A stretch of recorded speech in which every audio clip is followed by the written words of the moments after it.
प्रत्येकालाच माहिती असतं आपल्या जीवनामध्ये ही फिजिकल बॉडी आज नाही उद्या काम करायची बंद होणार आहे, राईट? म्हणजे काय, आज नाही उद्या आपण रिटायर्ड होणार आहोत, राईट? सो आज जे काही तुम्ही जॉब करत असाल किंवा बिझनेस करत असाल, जे काही पैसे तुम्ही कमवत असाल, ते पैसे एक दिवस तुम्ही कमवायचे बंद होणार आहे, हे प्रत्येकाला माहिती असतं. तरी सुद्धा प्रत्येकच जण आपल्या रॅट रेस मध्ये फसलेला असतो. सकाळी डबा घ्यायचा, दिवसभर आपल्या जॉबला जायचं, संध्याकाळी घरी यायचं, 2 तास फॅमिलीला द्यायचं आणि एक दिवस पूर्ण महिनाभर असंच काम करत राहिल्यावर आपल्याला पगार मिळतो आणि तो आपल्याला नक्कीच कमावणं गरजेचं आहे. बिकॉज आपल्या गरजा, आपल्या फॅमिलीच्या गरजा आपल्याला पूर्ण करण्यासाठी हा पैसा लागतोच. परंतु महत्वाची गोष्ट मी तुम्हाला सांगेल या व्हिडिओमध्ये, जी की आपल्या रिटायरमेंट बद्दल, स्वतःचं रिटायरमेंट सुद्धा हे तेवढंच जास्त महत्वाचं आहे. बिकॉज ज्याप्रमाणे मी सुरुवातीलाच सांगितलंय, आज हे फिजिकल बॉडी छान पद्धतीने काम करू शकते. छान पद्धतीने तुम्ही या फिजिकल बॉडीला वापरून पैसे कमवू शकताय. बट आज नाही उद्या हे काम करायची बंद करणार, राईट? आणि आपण रिटायर्ड होणार, पैसे आपले कमवायचे थांबून देणार किंवा आपण बंद होणार. तर आपल्याला त्याचं नियोजन हे आजपासूनच करणं गरजेचं आहे. त्याचं प्लॅनिंग हे आपल्याकडे आजपासूनच असणं गरजेचं आहे. म्हणून या व्हिडिओमध्ये आपण या महत्वाच्या ध्येयाबद्दल बोलणार आहोत की आपल्या स्वतःच्या रिटायरमेंटसाठी प्लॅनिंग कशी करायची, आपल्या रिटायरमेंटसाठी पैसे कसे गोळा करायचे, एक छानसा कॉर्पस कसा गोळा करायचा, जेणेकरून आपल्या रिटायरमेंटमध्ये आपल्याला जॉब करत राहावं लागणार नाही किंवा आपल्याला स्ट्रगल करावं लागणार नाही, विथ प्रेशर आपल्याला लाईफ जगावी लागणार नाही. आणि महत्वाची गोष्ट म्हणजे आपल्या फॅमिलीवर किंवा आपल्या मुलाबाळांवर आपल्याला डिपेंड राहावं लागणार नाही पैशासाठी किंवा आपल्या ज्या काही त्यावेळेसच्या गरजा असेल त्या गरजा पूर्ण करण्यासाठी. म्हणून हा व्हिडिओ तुम्हाला शेवटपर्यंत बघायचा आहे. जर तुम्हाला तुमच्या जीवनात जर प्रॉपर पद्धतीने रिटायरमेंट प्लॅनिंग करायचं आहे, आज तुमचं एज जे काही असेल, राईट, आणि छान पद्धतीचा कॉर्पस तुम्हाला गोळा करायचा आहे. जर तुम्हाला वाटतंय की तुमच्या रिटायरमेंटमध्ये तुम्हाला जॉब करत राहावं लागला नाही पाहिजे, प्रेशरमध्ये जगावं नाही लागलं पाहिजे, टेन्शन घेऊन नाही जगावं लागलं पाहिजे किंवा कोणावर डिपेंड नाही राहावं लागलं पाहिजे, तर हा व्हिडिओ पूर्ण शेवटपर्यंत बघा. आणि यामध्ये स्टेप बाय स्टेप आपण समजून घेणार आहोत की रिटायरमेंट प्लॅनिंग हे कशा पद्धतीने करायचं किंवा रिटायरमेंटसाठी आपल्या छान पद्धतीचा कॉर्पस आपण कसा गोळा करायचा.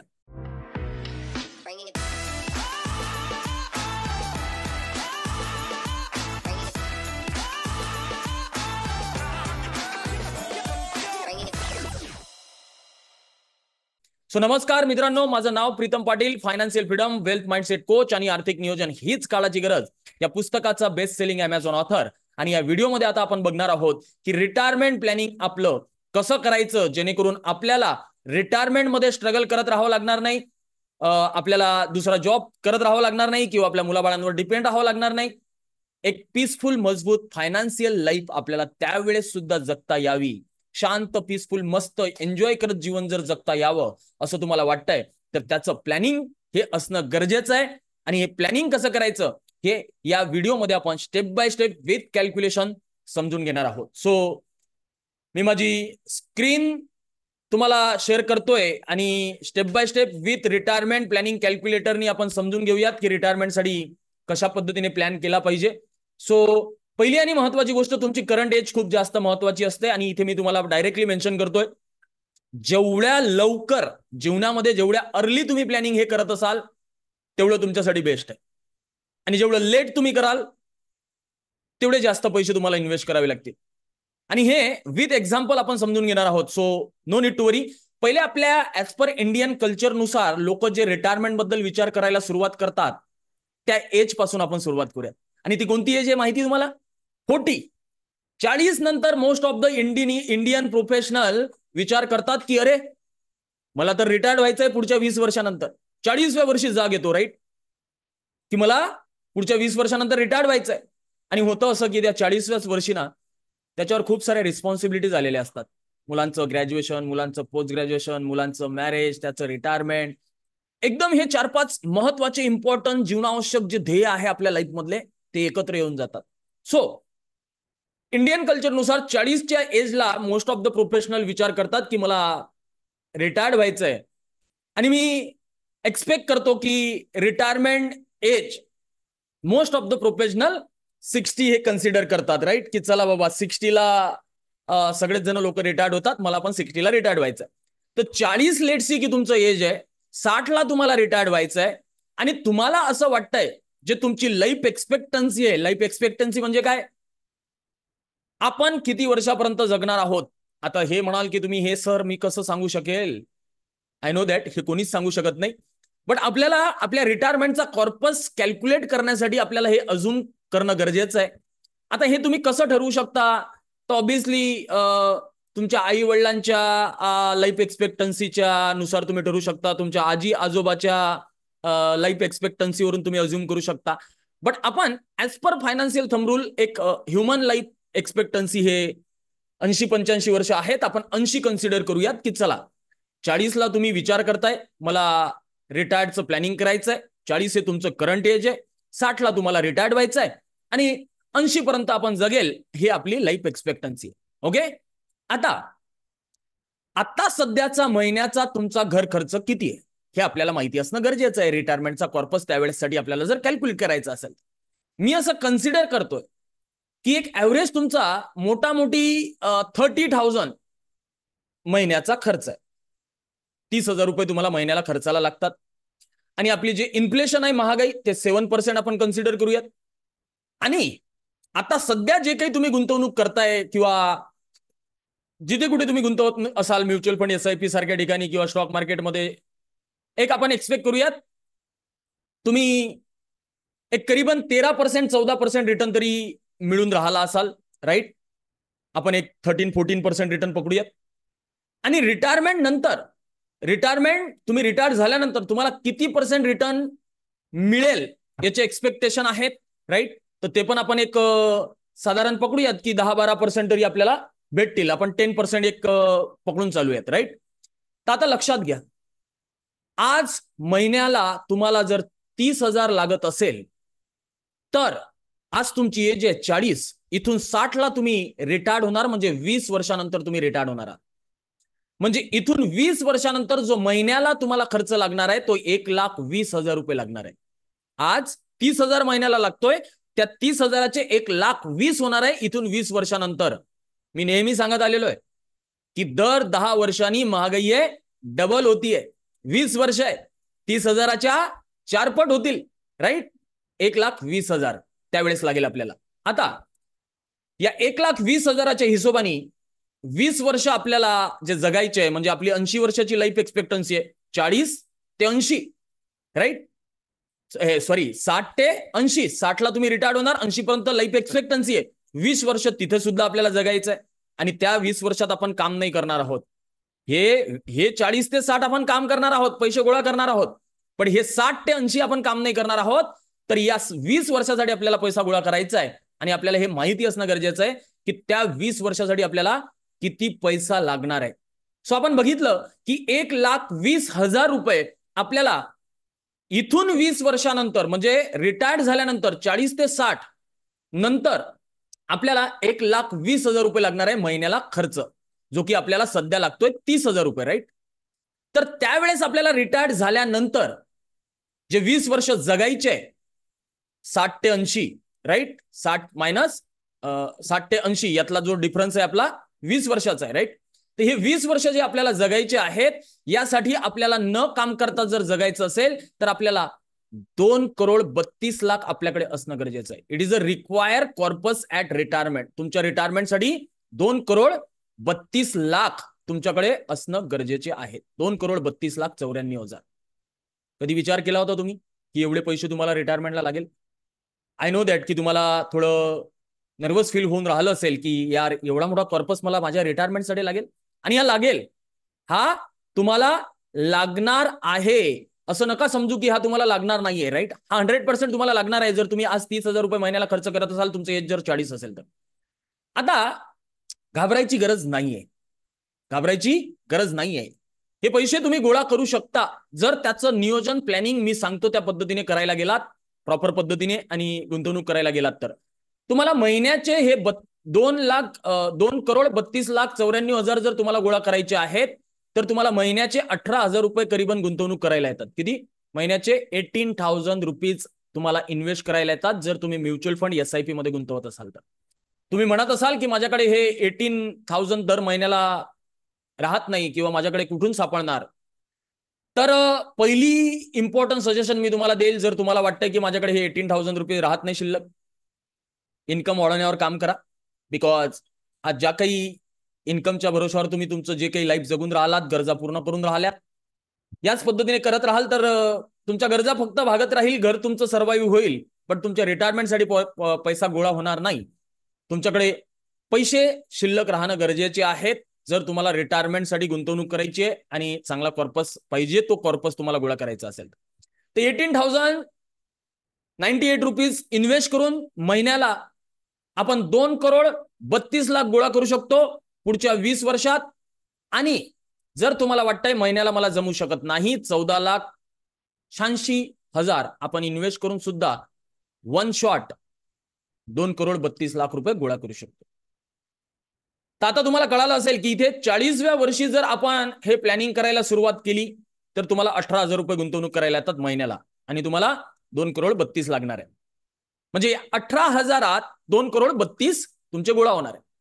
आता आपण ना अजून एक एक्झाम्पल समजून घेऊयात, जे मी तुम्हाला सुरुवातीला सांगितलं होतं की जीवनात जेवढं अर्ली रिटायरमेंटसाठी आपण प्लॅन केला तेवढा चांगला आहे, जेवढं डिले केलं, जेवढं उशिरा केलं तेवढं खराब आहे. तेवढे जास्त पैसे इन्व्हेस्ट करावे लागतात. जेवढं अर्ली केलं ना तेवढे कमी पैसे इन्व्हेस्ट करावे लागतात. तर मी तुम्हाला सांगतोय, आपण 40च्या करंट एज वाल्याचं एक्झाम्पल घेतलंय. आता आपण ना 30 वाल्या व्यक्तीचं एक्झाम्पल घेऊया, ज्याचं एज आहे 30 वर्ष. लेट्स सी, तुमचं एज असेल 30 वर्ष, तुम्हाला 60ला रिटायर व्हायचंय, तुमची सुद्धा लाईफ एक्सपेक्टन्सी 80 वर्षच आहे. 30,000 आपण पकडूयात की तुमचा घर खर्च तेवढाच आहे. 7% ची महागाई, 14% प्री रिटर्न रिटायरमेंट रिटर्न आणि पोस्ट रिटायरमेंट 10% आपण एक्सपेक्ट करतोय. तर इथे काय होऊन राहिलंय, सध्या तुम्ही ज्यावेळेस 60चे व्हाल इथून 30 वर्षानंतर, म्हणजे तुमचं एज 30 आहे, 30 नंतर 60 होणार, 30 वर्षानंतर तुमची जे महिन्याचा खर्च असेल तो असेल 2,40,000. आपण काय बघितलं, 40 वाल्या व्यक्तीचे 1,20,000 आणि 30 वाल्या व्यक्ती प्लॅन करतोय तर 2,40,000 लागतंय आणि याच्या रिटायरमेंटसाठी लागतोय करीबन 4,66,00,000. त्याच्या लागून राहिला होता 2,32,00,000. 40 वाल्यांनी जे प्लॅनिंग केलंय, 30 वाल्याला लागून राहिले 4,66,00,000 आणि याला इन्व्हेस्ट किती करावे लागून राहिले हे बघा. त्याला 2,32,00,000 जमा करायला 18,000 रुपये गुंतवणूक करायला येऊन राहिली होती महिन्याची आणि या व्यक्तीला 4,66,00,000 रुपये गोळा करायला फक्त 8,706 रुपये येऊन राहिलेत गुंतवणूक करायला. त्याला एका दमात लमसम इन्व्हेस्ट करायची 14,00,000 रुपये येत होते, या व्यक्तीला फक्त 7,51,000 रुपये इन्व्हेस्ट करायला येऊन राहिलेत. तर तुम्हाला कळालं असेल की अर्ली प्लॅनिंगचा किती डिफरन्स होतो, राईट? 40 आणि 30 10 वर्षाच्या डिलेने जर तुम्ही 40ला प्लॅनिंग करताय आणि जर ते 30ला तुम्ही केलं तर 18,000च्या जागी 8,000 रुपये गुंतवणूक करायला येतात, म्हणजे 10,000चा डिफरन्स येतोय. 2,32,00,000 रुपये गोळा होणार होते 18,000 इन्व्हेस्ट करून, 8,000 इन्व्हेस्ट करून 4,66,00,000 रुपये गोळा होतात. तर या सगळ्या गोष्टींना समजणं खूप महत्वाचं आहे. या पैसे कमावताय तुम्ही, पैसे कमवावे लागतात, त्यात काही डाऊट नाहीये. जॉब करताय, बिझनेस करताय, पण त्यासोबत ह्या इम्पॉर्टंट महत्वाच्या ध्येयांबद्दल लक्ष ठेवून यावर नियोजन करणं, प्लॅनिंग करणं हे तेवढंच जास्त गरजेचं आहे, मला तरी असं वाटतं. कारण यामध्ये कॉम्प्रोमाइज करता येत नाही, कारण की हे फिजिकल बॉडी, ज्याप्रमाणे मी तुला सुरुवातीलाच सांगितलं, हे आज नाही उद्या काम करायची बंद करणारच आहे आणि बंद होणारच आहे. म्हणून मुलाबाळांवर डिपेंड राहण्यापेक्षा किंवा रिटायरमेंटमध्ये स्ट्रगल करत राहण्यापेक्षा किंवा त्यावेळेस पण काम धंदा शोधत बसण्यापेक्षा आजपासून त्याचं नियोजन करा, आजपासून त्याचं प्लॅनिंग करा. आजपासून जर त्याचं नियोजन करत असाल, प्लॅनिंग करत असाल, तर तुम्हाला एकदम कमी रुपये इन्व्हेस्ट करून छान पद्धतीचे पैसे तुमच्याकडे गोळा होऊ शकतात, राईट? एक अजून उदाहरण आपण घेऊया जेणेकरून तुम्हाला अजून डीप मध्ये क्लिअरिटी येईल. तुमचं एज जर 30 वर्ष असेल, 60ला तुम्हाला रिटायर्ड व्हायचं आहे, 80 तुमची लाईफ एक्सपेक्टन्सी आहे, बट आपण फक्त मंथली एक्सपेन्सेस मध्ये थोडंसं चेंज करूयात. जर तुमचा घर खर्च हा 20,000 रुपये असेल, 7% ची महागाई, 14% प्री रिटायरमेंट एक्सपेक्टेड रिटर्न आणि पोस्ट रिटायरमेंट 10% आपण पकडलेत. आता इथे बघा, या व्यक्तीला मंथली खर्च रिटायरमेंटच्या वेळेस 1,60,000 रुपये लागणार आहे. रिटायरमेंटचा कॉर्पस 3,20,000 3,10,00,000 रुपये लागणार आहे आणि या व्यक्तीला इन्व्हेस्ट करावे लागतात महिन्याला ₹5,804 फक्त ₹5,804 इन्व्हेस्ट करून हा 30 वर्षांनी म्हणजे याच्या रिटायरमेंटसाठी करीबन 3,10,00,000 गोळा करू शकणार आहे. आणि एका दमाने जर इन्व्हेस्ट करायला गेला तर करीबन ₹5,00,000 इन्व्हेस्ट केले तर 3,10,00,000 या व्यक्तीकडे गोळा होऊ शकतात पुढच्या 30 वर्षात. आणि लक्षात घ्या, त्यावेळेस 3 करोडाची काय व्हॅल्यू असेल काही नाही, या गोष्टीचा तुम्हाला विचार करायचा नाहीये. बिकॉज आपण इन्फ्लेशन ऑलरेडी काउंट केलेलं आहे. जे काही महागाई वाढणार आहे ते ऑलरेडी आपण ऍड केलेली आहे. त्या कारणाने तुम्हाला त्याचा विचार करायचा नाहीये. आता तुम्हाला इथे एक महत्वाचं सजेशन मी देतोय की जर तुम्हाला वाटतंय कमी गुंतवणूक करायला यायला पाहिजे आणि कमी कॉर्पस लागायला पाहिजे त्यावेळेस रिटायरमेंटला, तरी एक महत्वाची टिप्स आणि महत्वाचं सजेशन मी तुम्हाला देतोय. मंथली एक्सपेन्सेसवर तुमच्या काम करा. हा जेवढा जास्त असेल तेवढा जास्त पैसा गुंतवायला येणार. बघा आपण बघूयात, महिन्याला जर 50,000 हा या व्यक्तीचा खर्च असेल तर या व्यक्तीला ₹7,77,00,000 लागणार. 14,500 इन्व्हेस्ट करावे लागतील. या महिन्याचा या व्यक्तीचा जर ₹10,000 महिन्याला खर्च असेल तर या व्यक्तीला फक्त ₹2,900 म्हणजे ₹3,000 गुंतवणूक करायला येतात. ₹1,55,00,000 इन्व्हेस्ट करायला येतात. म्हणून तुमच्या महिन्याच्या खर्चावर सुद्धा काम करा. तुमच्या नीड काय, तुमच्या वॉन्ट काय, गरजेच्या गोष्टींवर खर्च करा. अननेसेसरी गोष्टींवर खर्च करायचा टाळा. कोणत्या गोष्टी गरजेच्या आहे कोणत्या नाहीये हे माणसाला चांगलं कळतं.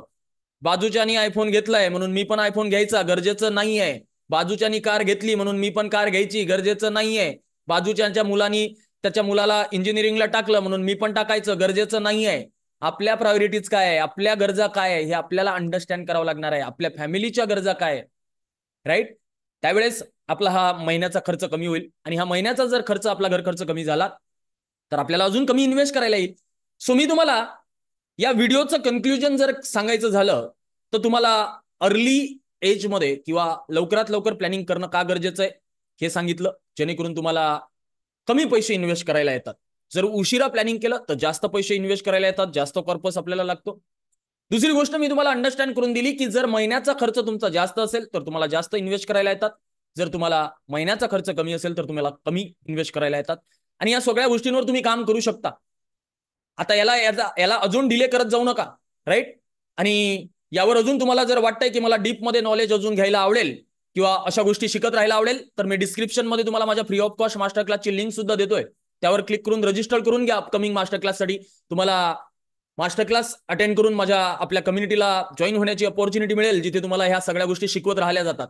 आणि हा व्हिडिओ आशा करतो की नक्कीच तुम्हाला रिटायरमेंट प्लॅनिंगसाठी युजफुल ठरला असेल आणि आवडला असेल. जर तुम्हाला हा व्हिडिओ आवडलाय तर नक्कीच मला कमेंटमध्ये एक छानसा मेसेज लिहू शकता आणि त्यावर मी नक्कीच तुमचा मेसेज वाचून रिप्लाय करेल. आणि हा व्हिडिओ तुमच्यापर्यंतच न ठेवता तुमच्या नातेवाईकांसोबत, मित्रमंडळीसोबत, ऑफिसच्या कलिग सोबत नक्की शेअर करा. बिकॉज त्यांना सुद्धा त्यांच्या जीवनात ह्या धावपळीच्या जीवनातून आज नाही उद्या रिटायर्ड व्हायचं आहे आणि त्यांच्या रिटायरमेंटमध्ये त्यांना सुद्धा पीसफुल मजबूत लाईफ जगायची आहे. तर त्यांना प्लॅनिंग कशी करायची याची क्लिअरिटी येईल. त्यामुळे हा व्हिडिओ त्यांना सुद्धा शेअर करा. सो भेटूयात नेक्स्ट व्हिडिओमध्ये. तेपर्यंत bye, take care, stay happy, stay healthy, stay wealthy, always. Signing off Pritam Patil. जय Maharashtra. See you in the next video. Bye.